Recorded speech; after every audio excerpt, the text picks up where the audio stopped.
नमस्कार, माझे नाव सुप्रिया मुळशीमला. नमस्कार, माझे नाव उदय. आम्ही इयत्ता 7वी वर्गात शिकतो. आम्ही बनवलेल्या रोबोटचं नाव आहे ऑब्जेक्ट फॉलोवर. त्या रोबोट बनवण्यासाठी आम्ही 4 wheels, 4 rectangular plate, 2 motor, gear असे साहित्य यूज केले आहे.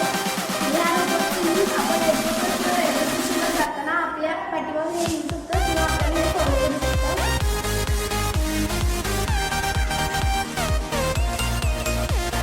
नमस्कार, माझे नाव सानिका विक्रम खोत. मी अजिंठा खोपडे विद्यालय कर्मचारी अभिभावक शिकत आहे. मी इथे प्रोजेक्ट तयार केला आहे. या प्रोजेक्टचं नाव आहे सिक्युरिटी अलार्म.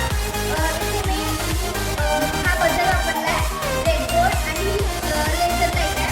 याचा वापर आपण घरामध्ये करू शकतो. घरामध्ये कोणी जर नसेल आणि जर तिथे कोणी व्यक्ती आले किंवा कोणतरी आले तरी ते वाजून आपल्याला कळते की कोणतरी आलं आहे किंवा संध्याकाळी जर कोण